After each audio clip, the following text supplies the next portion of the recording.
Hello ladies and gentlemen, and welcome back to Playtech TV. My name is Kevin, and today we're going to be answering a very common question, which is, what gaming mouse should I buy?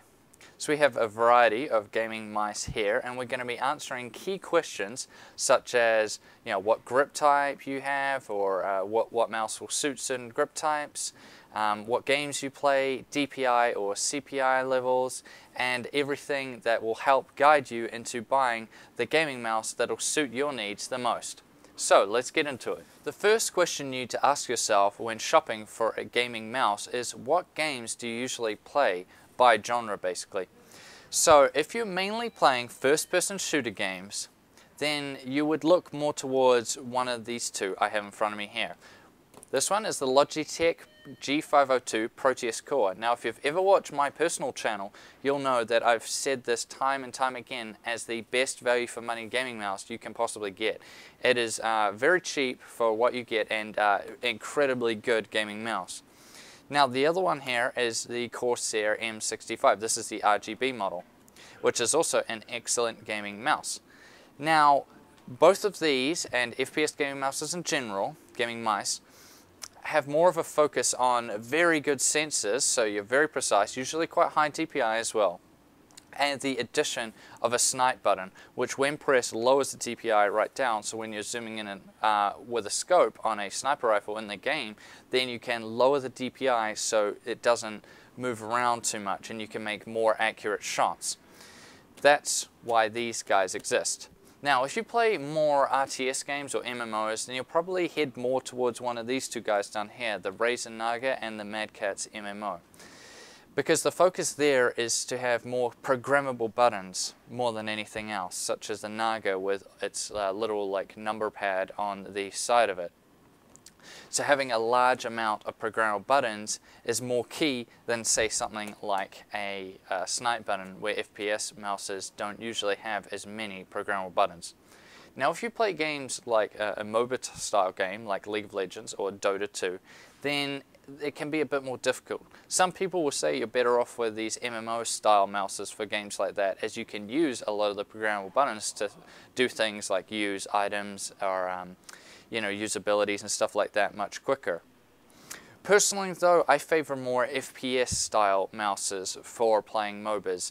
I find them better because they're usually a lot more accurate, which means you can land skill shots a lot easier. And you can still use the snipe button sometimes in games like League of Legends to land more difficult skill shots. I don't personally do that, but some people do. So it can be handy in that sense also. But it's usually up to the individual player. The second question you need to ask yourself is, should I go wired or wireless with my gaming mouse?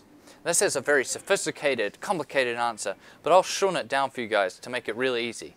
Just go wired. It's as simple as that. The third question is, should I go for a laser sensor or an optical sensor? Now, laser sensors are usually more common than optical sensors, and they have the big advantage on working on almost any surface.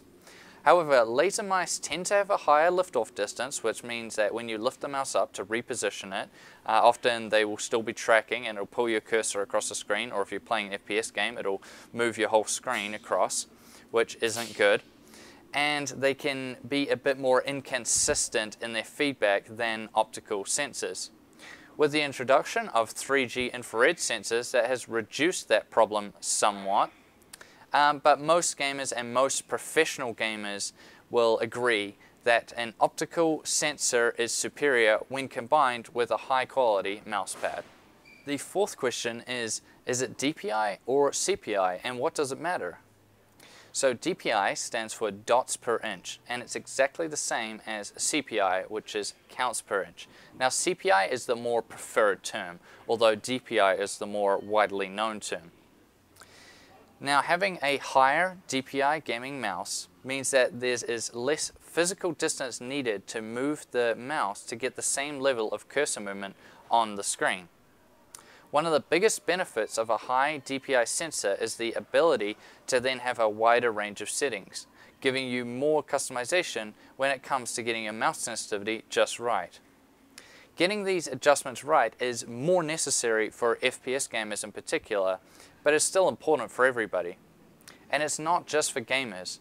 People that are using high resolution displays such as 4K might realize that moving the mouse takes quite a bit. You have to move it very far to get the same level of movements because the resolution is so high. That's where a high DPI sensor can really help you out. The fifth question you need to ask yourself is, what grip type do I have? So there are two main methods for holding a mouse. The first is claw grip, where the mouse is held by the tips of the fingers and is almost lifted across the surface of the mouse pad.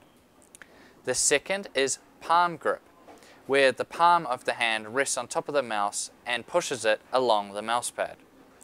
You can usually find out what grip type the mouse has been designed for, although there are some that will satisfy both grip types. Personally, I have a claw grip, so it's good for me to figure out which one is designed for me before I go about buying them.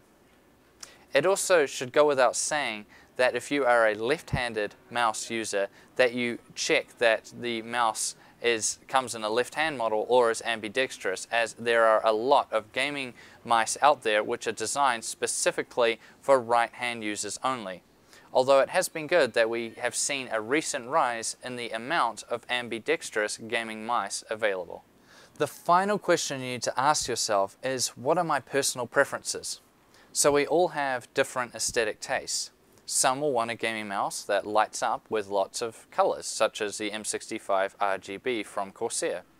Others will not. We also all have different opinions on what feels ergonomic and comfortable. So with that in mind, it's always best to get an idea of a few gaming mice that you're interested in and that will suit your gaming needs. And then come down here to Playtech and try them out to see which one suits you the best and which one you like the best. Because as always with gaming peripherals, everybody likes different things.